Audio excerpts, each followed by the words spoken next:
Hello and welcome to Outlaw Bookseller with me, Stephen E. Andrews, writer, collector, bookseller. This is a quick channel update, and I have even more exciting news than this. At the moment, I'm reading this advanced copy of Adrian Tchaikovsky's Alien Clay, which I have already shown on the channel. I've had this for about a month. I started reading it about 2 days ago.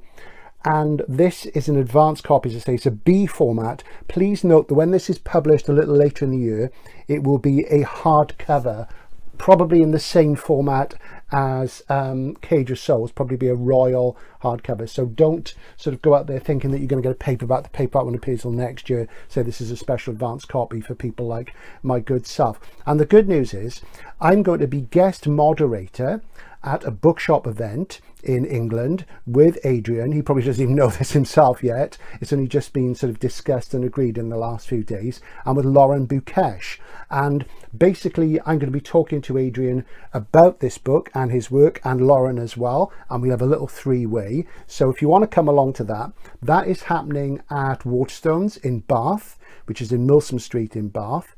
And it's happening on Wednesday the 3rd of April at 7 p.m. I would urge you to be there for 6:30 because it's 7 p.m. sharp and we'll go until about 8:30.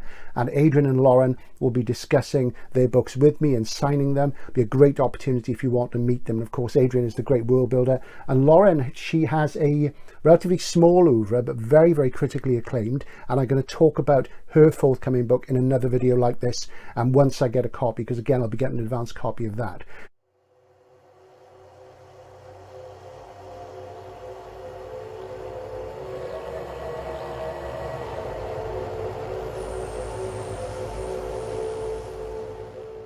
So if you want to come along and meet Adrian and Lauren and hear what they have to say, and I'll be there as well, as I say.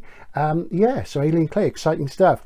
There's a link below the video for tickets. Click on that, get yourself a ticket, because the Waterstones are anticipating quite a high turnout, because I know they sell an awful lot of Adrian's books there at the shop, and obviously Children of Time is still pumping along, and Adrian has new books out every 5 minutes. I don't know how he does it. He manages to keep the quality pretty high as well, which is good. So I'm just going to tell you a little bit about this as well, so there's a review element. And this is a background sort of thing really with this is a dystopia. There's a dystopian society on Earth, an authoritarian regime called the Mandate, and they're quite harsh and they sort of crack down on people quite a lot, particularly academics. And this is the first person narrative of an academic who has been seen to be speaking out of turn, and he's been sent off to an alien world to look at the life there.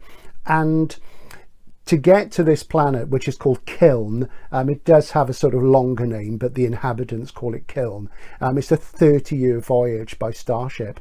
So the protagonist and the other people in the colony have been freeze-dried, and that's wonderfully described, sent off in starships one way to this prison planet. So there's echoes of things like Hawksbill Station by Robert Silverberg and Farewell Earth's Bliss by D.G. Compton.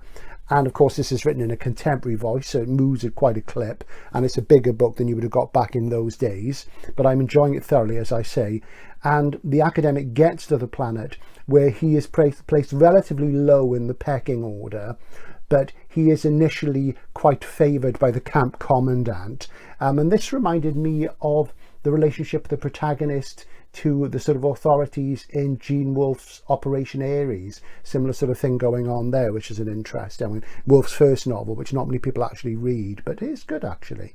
On this planet, Kiln, I say it's one way, and there are remnants of an alien civilization there. There are buildings, and there's what appears to be writing, but nobody can yet interpret it. And there's a lot of scientists and academics being sent by the Mandate, by the authorities, to this planet one way. They're never going to get home because they've spoken out of turn, and it's their job to investigate the biosphere of the planet and also the civilization. So there's a biology cadre and an archaeology one, and interestingly he makes a lot of really sort of trenchant comments about academia and how the people who are low down in it have risen to the top in this, and the people at the top are doing more of the grunt work. But our hero finds himself doing important work as he looks at the biology there, and at the same time begins to think about fomenting a rebellion. There's printer technology in this, as you'd expect, which naturally made me think of the wonderful Emma Newman's first Atlas book, Planetfall, which is fantastic, and I'm thoroughly enjoying enjoying it, and I'm about, I'm that far in, so I'm not even quite a third in yet, but it's great stuff. The mandate are interesting because the word mandate's a good one, because of course politicians say, oh, we have a mandate from the people. Well, this is the mandate, the only party. They've taken it on themselves to take control. And they seem to operate on the basis of the anthropic cosmological principle, which is, it's an interesting idea. You should read up on it because I can't explain it adequately in a sentence or two. But it's the idea that the universe is the way it is because we come along at a certain point and the two things reflect each other. And the mandate have kind of twisted this to suggest that they're a necessary part of the evolution of the universe. And there's some interesting stuff in here about evolution and how the deadly organisms on Kiln seem to sort of move laterally in an evolutionary sense. They don't essentially fit into neat clades, into neat species. And there's some critique of Linnaeus there and sort of speciesist thinking. And it's just some quite horrific stuff in here as well. So they tend to evolve through human hosts and things like that. So it's really good. So it's got the pace, it's got the world building, which we love. Adrian is really good at world building. And so, you know, there are sort of shades of things like the Seedling Stars, you know, in his other books like Children of Time, and another favourite of mine, which is The Expert Systems Brother. So thoroughly enjoying that. So do come along if you can, if you live in the southwest of England, and meet Adrian and Lauren, and I'll be there as well.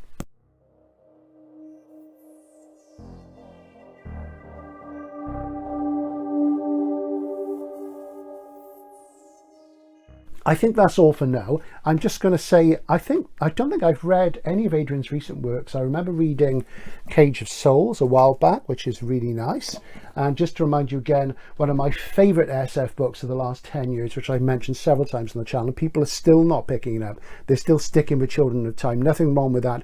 But I really think the high watermark of his writing for me so far is Dogs of War, which is superb. And there's a decent sequel called Bearhead as well. So that's the update for now. So I'm going to get on with my writing.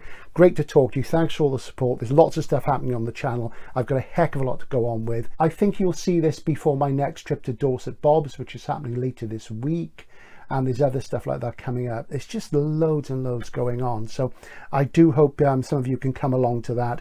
And of course, I'll be doing the paperback fair, which is in late March. I must stick some detail up about that as well. And as I say, if I don't reply, it's because I'm busy. So thanks for all your views. I know a lot of you have really enjoyed the Tom Dish piece, and there'll be more reviews coming.